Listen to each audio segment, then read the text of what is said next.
All right, what's poppin'? It's your boy Big Rich, Queens, New York City, where we get busy. Gentlemen, you know the rules. Knock before you enter. Wipe your feet on the rug. Throw some smoke in the atmosphere. I'm about to light up a little bit of sour zombie myself. Don't be hating. It's business time. You understand what I'm saying? All right, let's get right into it. Continuing with our North of the Border series. Salute to my peoples in Canada. Michael S., Montreal Paul, Mike Toronto, Cali Nuts, and everybody else was popping. Today we're going to do the Papalia crime family. Let's get busy. The Papalia crime family is an Ndrangheta organized crime family based in Hamilton, Ontario, Canada, as well as Platì in Southern Italy and Buccinasco in Northern Italy.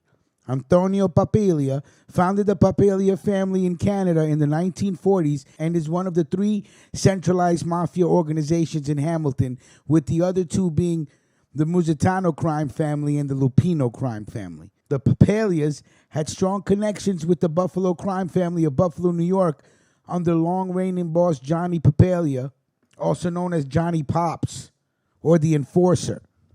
The Papalia clan also operate in Italy and have alliances with the Barbaro and ndrina. The killing of Johnny and his lieutenant Carmen Barilato in 1997, ordered by the Musitanos, had effectively wiped out the family's remaining leaders. One leader remained, Johnny's brother Frank, who died in 2014 and retired 3 years before his death. Antonio Papalia was a bootlegger with early Picchioteria values who immigrated to Canada from Delianova, Calabria, Italy in 1912 through New York City before moving to Montreal, Quebec, then New Brunswick in the coal mines before finally settling on Railway Street in Hamilton, Ontario in 1917. Antonio became associated with Calabrian compatriot and notorious bootlegger Rocco Peri and later Guelph mobster Tony Silvestro, and they say Guelph because he's from the city of Guelph, working as a bootlegger who operated speakeasies. However, Papalia was suspected in playing a role in the murder of Perry's wife, Bessie Starkman, in 1930.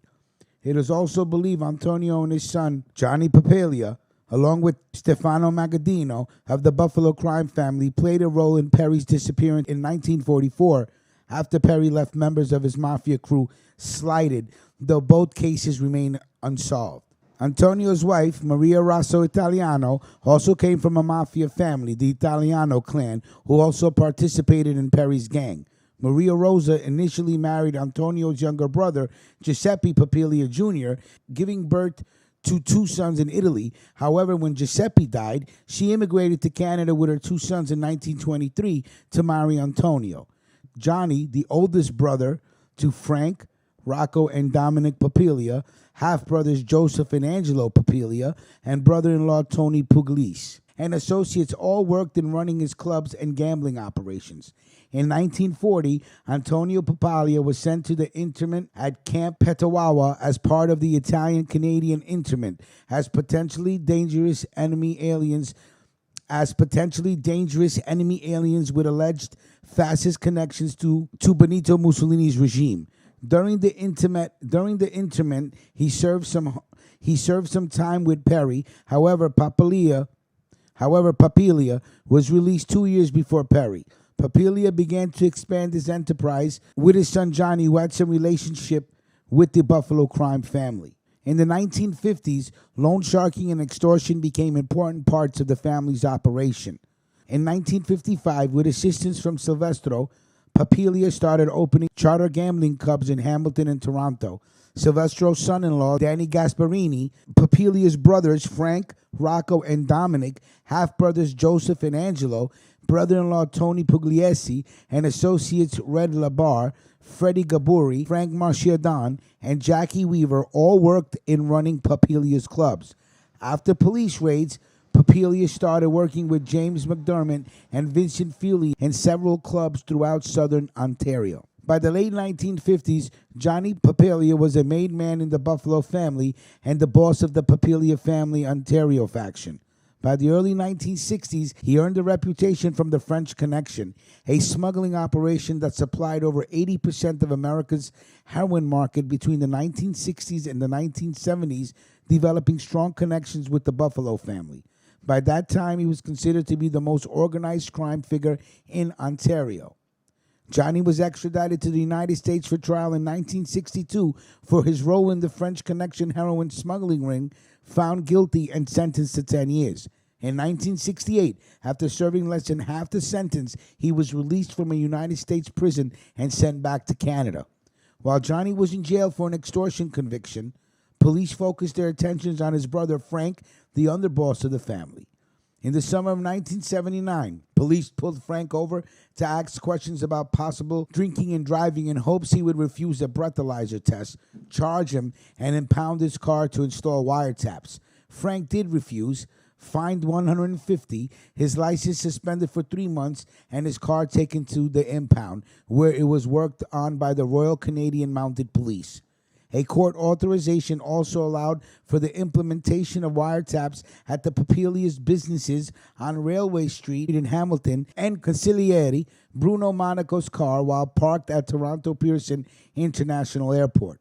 Through the wiretap planted in his car, Frank was heard procuring a woman, Shirley Rice, a previous mistress of Frank, for the Papalias lawyer. Bano was identified by the Ontario Provincial Police in April of 1980 and brought in for questioning, where he confessed to sexual favors made available by the Papalias.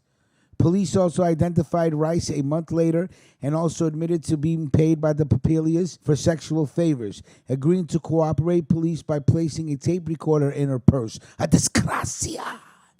With her gathered recordings, trial began in the summer of 1981, where Frank and Papalia Lieutenant Steve Coaches pled guilty to obstructing justice, and in return, Frank's prostitution charge was dropped.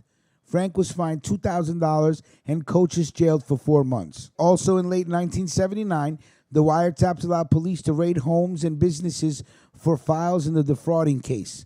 Frank, Rocco, Coaches, and Monaco were all arrested and charged with conspiracy to defraud the federal government of $50,000. Some sources indicate this value was over $200,000 after allegedly setting up a business to illegally cash in on grants. However, at the trial, the defense questioned the validity of the wiretap evidence. In late 1981 and early 1982, the trial was halted, and a second trial the following year saw them acquitted. In October of 1990, 11 years after the police raids, the charges were withdrawn after the Crown Attorney disallowed the recorded wiretap evidence. In the 1990s, Papalia Lieutenant Ennio Pegleg Mora borrowed $7.2 million from Montreal mob boss Vito Rizzuto and gave the bulk of the money to Papalia in order to open an upscale restaurant and nightclub in Toronto. After the Rizzuto crime family were not repaid, in September of 1966, Mora was shot in the head 4 times at a Vaughan farm. Giacinto Arcuri was arrested and charged with Mora's murder, but was acquitted for lack of evidence. Johnny Papalia was shot dead on May 31, 1997, at the age of 73 in the parking lot outside his vending machine business, Galaxy Vending on 20 Railway Street in Hamilton, by hitman Kenneth Murdoch, claimed to be ordered by Angelo and Pat Musitano of the Musitano crime family, who owed $250,000 to Papalia. After the hit, Murdoch also killed Johnny's right-hand man, Carmen Barilaro, 2 months later. In November of 1998, Murdoch pled guilty to 3 counts of second-degree murder and was sentenced to life imprisonment, and named Pat and Angelo as the men who ordered the murders. A disgracia! He was released on parole after serving 13 years. The Musitanos pled guilty to conspiracy of Barilaro's death, but not Papalia's, receiving a 10-year sentence in February of 2000, but were released in October of 2006. In March of 2014, close Papalia family associate Danny Gasparini died at the age of 93. After Johnny's death, the family's influence in Canada declined significantly. When Johnny left, all the power left with him. You may be enduring the glory with the boss, but when the boss goes, you disappear with him, according to Joe Foltia, a retired OPP detective staff sergeant. His brother Frank, who would have been the heir to the operation, decided not to retaliate. Instead, he retired and lived inconspicuously. He died of natural causes in April of 2014 at the age of 83. In Italy, Domenico Papalia, Johnny Papalia's first cousin, was a boss in the Ndrangheta in Calabria. He was involved in at least 5 kidnappings and convicted for the 1976 murder of rival mobster Antonio D'Agostino. In the 1970s, a branch of the Papalia family relocated their operations from Platì to Buccinasco near Milan.